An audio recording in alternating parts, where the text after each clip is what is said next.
नमस्कार, मैं नेहा शर्मा आपके साथ और आप देख रहे हैं जस्ट इंडिया। खबरों के प्रायोजक हैं रंज care showroom in Rohtak and Bahadurgarh. Showroom पर आएं, टेस्ट ड्राइव लें और गाड़ी बुक कराएं। Oscar super speciality hospital and trauma centre. Haryana के सीएम मनोहर लाल पानीपत के स्मालखा कस्बे में जन आशीर्वाद रैली कर रहे हैं। सीएम मनोहर लाल ने घोषणा करते हुए कहा कि 1.80 लाख वार्षिक आय तक के परिवार की लड़कियों को निजी और सरकारी कॉलेज में शिक्षा फ्री मिलेगी। वहीं 1.80 लाख से 3 लाख तक की वार्षिक आय वाले परिवार की लड़कियों की कॉलेज की आधी फीस सरकार देगी। आपको बता दें कि मनोहर लाल रविवार दोपहर बाद करीब 1 बजे स्मालखा पहुंचे। यहां जन आशीर्वाद रैली में शामिल हुए। अनाज मंडी स्मालखा में आयोजित जन आशीर्वाद रैली में भाजपा ने कई बड़ी घोषणाएं की। इन घोषणाओं के माध्यम से स्मालखा की जनता को केंद्रित रखा गया है। स्थानीय सांसद संजय भाटिया, राज्यसभा सांसद कृष्णलाल पवार साथ में मौजूद रहे। स्वतंत्रता सेनानी और संविधान सभा के सदस्य रहे स्वर्गीय चौधरी रणबीर सिंह के जन्मदिन और संविधान दिवस के मौके पर कई कार्यक्रमों का आयोजन हुआ। इस मौके पर पूर्व मुख्यमंत्री और नेता प्रतिपक्ष भूपेंद्र सिंह हुड्डा ने सभी देशवासियों को बधाई दी। हुड्डा आज चौधरी रणबीर सिंह की जयंती के मौके पर उन्हें श्रद्धांजलि देने और उनके समाधि स्थल पहुंचे थे। इस मौके पर कांग्रेस प्रदेश अध्यक्ष चौधरी उदयभान समेत पार्टी के कई वरिष्ठ नेता मौजूद रहे। यहाँ देश और प्रदेश से बड़ी तादाद में गांधीवादी नेता, कार्यकर्ता और स्वतंत्रता सेनानियों के परिजन पहुंचे थे। सभी ने चौधरी रणबीर सिंह को श्रद्धांजलि अर्पित कर उन्हें नमन किया। आज सभी आए हैं, उनका तो आभारी हूँ, लेकिन सबको जिन मूल्यों के लिए उस पीढ़ी ने कुर्बानी दी, चौधरी रणबीर सिंह का तो हमारे को पता है, उनके इतिहास का पता है, लेकिन लाखों ऐसे भी आदमी हैं देश में जिनका नाम और गांव नहीं पता, जिन्होंने देश के लिए अपनी जान कुर्बान की है। तो उन सब को कोई भी समाज, देश और परिवार प्रगति नहीं कर सकता अपने बुजुर्गों की जो कुर्बानी है उसको याद ना करें।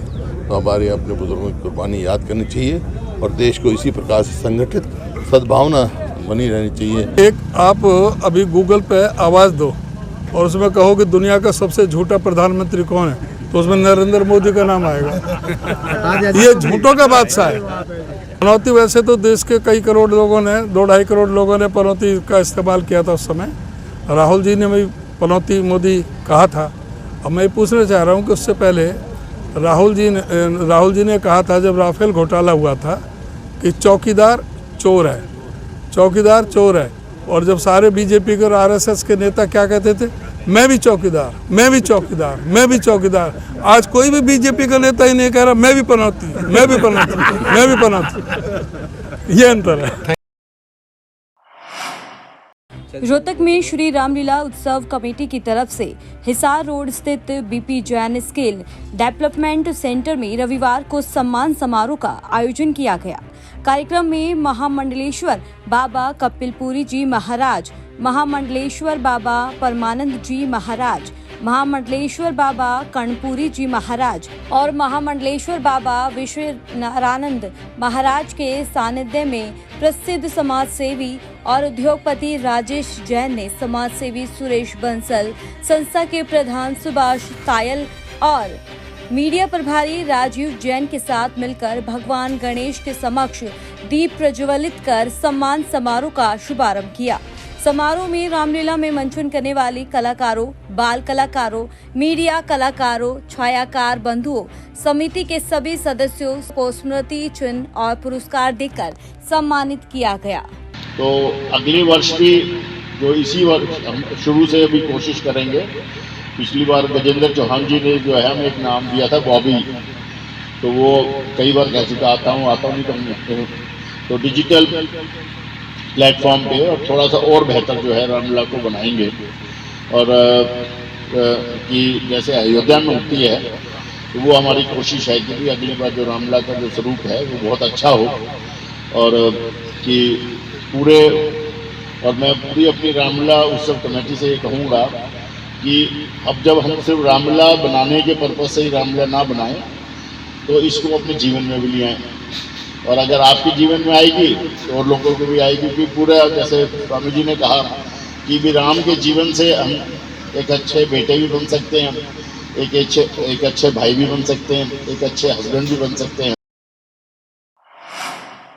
रोहतक में आज सेठ श्री कृष्णदास जी की 13वीं पुण्यतिथि मनाई गई। इस मौके पर गीता मनीषी स्वामी ज्ञानानंद महाराज, महामंडलेश्वर कपिलपुरी महाराज, महामंडलेश्वर स्वामी परमानंद, रोहतक के सांसद डॉक्टर अरविंद शर्मा, पूर्व मंत्री मनीष ग्रोवर और रोहतक के प्रसिद्ध समाज सेवी राजेश जैन ने शिरकत की। इस मौके पर रक्तदान शिविर, जांच शिविर और गरीब बच्चों को स्कूल ड्रेस वितरित किए गए। आपको बता दें कि वहीं 17 नेत्रहीन कन्याओं का सामूहिक विवाह कार्यक्रम भी आयोजित किया गया। मेयर मनमोहन गोयल ने बताया कि 13 वर्षों से वह अपने पिता की पुण्यतिथि पर ऐसे कार्यक्रम करते रहते हैं जो आगे भी जारी रहेंगे।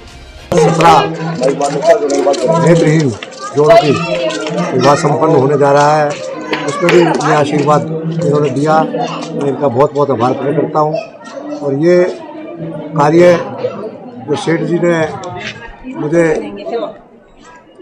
शुरू से एक ही पाठ पढ़ाया कि अगर सेवा भाव करनी है तो निष्काम की जाए, चाहे जितना सामर्थ्य हो उतना ही करना, वो सबसे बड़ी सेवा है।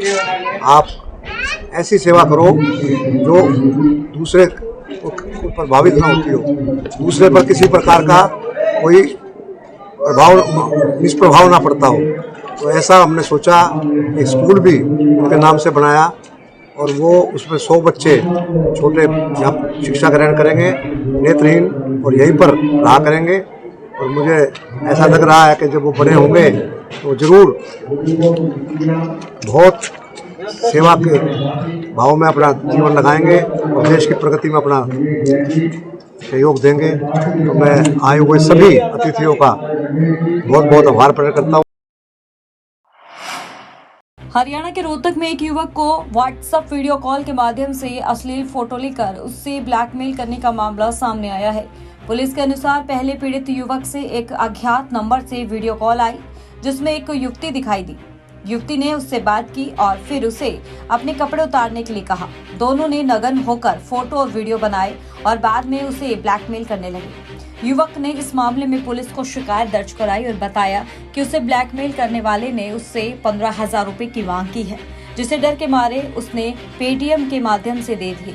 पुलिस ने मामले में छानबीन की शुरुआत कर दी है और आरोपी के खिलाफ मामला दर्ज करने की जांच शुरू की है।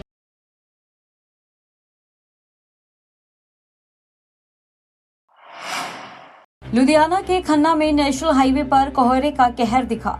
हाईवे पर करीब 15 वाहन कोहरे की वजह से आपस में टकरा गए। हादसा खन्ना लुधियाना हाईवे पर गांव दहेड़ू के पास हुआ। इनमें एक बच्चों को लेकर टूर पे जा रही बस भी शामिल है। हादसे के बाद हाईवे पर जाम लग गया। इसे खुलवाने में पुलिस प्रयासरत है। लुधियाना के खन्ना में नेशनल हाईवे पर कोहरे का कहर दिखा। हाईवे पर करीब 15 वाहन कोहरे की वजह से आपस में टकरा गए। हादसा खन्ना लुधियाना हाईवे पर गांव दहेड़ू के पास हुआ। इनमें एक बच्चों को लेकर टूर पर जा रही बस भी शामिल है। हादसे के बाद हाईवे पर जाम लग गया और इसे खुलवाने में पुलिस प्रयासरत है। खबरों में फिलहाल इतना ही। देखते रहिए जस्ट इंडिया। नमस्कार।